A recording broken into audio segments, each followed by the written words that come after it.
Hello everyone, good afternoon. It's me again on Joel TV. Ayan, so live tayo today dito sa ating SKP account.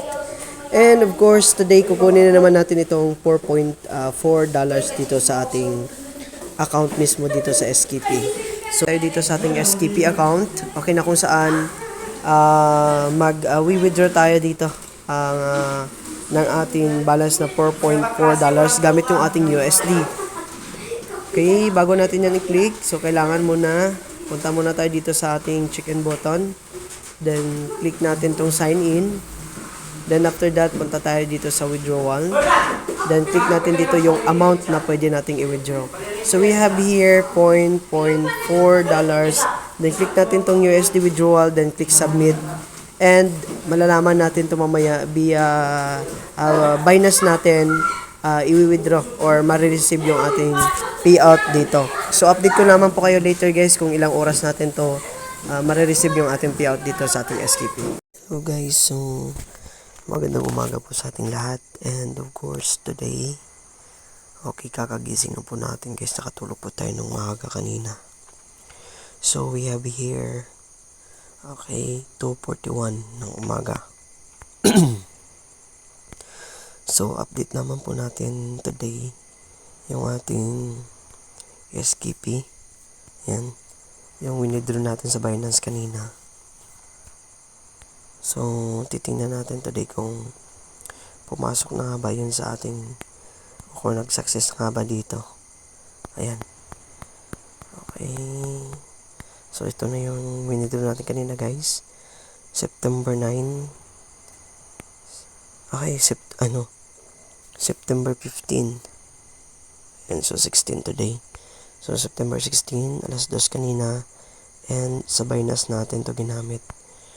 So kung makikita natin, ang dati ang Binance ko dito, ang balance ko is 3.74. So today, ang balance ng Binance ko ay 7.47. Ayan. So nakaka-payout talaga dito sa SKP guys. And of course, napaka solid no, napaka happy ng feeling na ganito yung makikita mo araw-araw.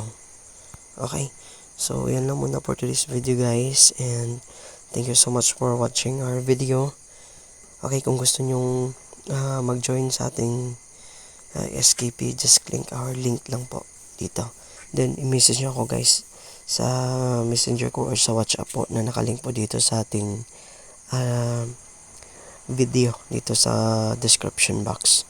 Kasi may mga minsan kapag kung hindi kayo nakapag-join sa WhatsApp group, so kapag kung magkanda kayo ng withdraw, hanggang under review lamang po yung inyong withdrawal. So mas mainam talaga na kilalanin natin yung apply natin and yung CS natin para magiging madali yung ating withdrawal process. At isa pa, hindi ka din marirecognize, kung hindi ka marirecognize dun sa WhatsApp group or ng CS mo, mahihirapan ka mag-withdraw, no? Hanggang under review lamang po yung inyong withdrawal kapag kung ganun ang gagawin ninyo, yung magsa-sign up lang kayo dun recharge. So, kailangan naka-PM po tayo dito sa ating customer service. For example dito, kung dito kayo sa app na to guys, so click mo lang itong communication guys, mariregenerate ka dito sa WhatsApp mo.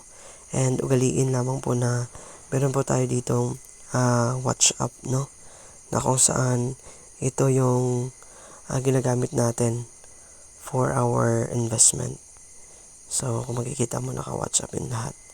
So yan lang muna for today's video guys, and good morning po sa lahat.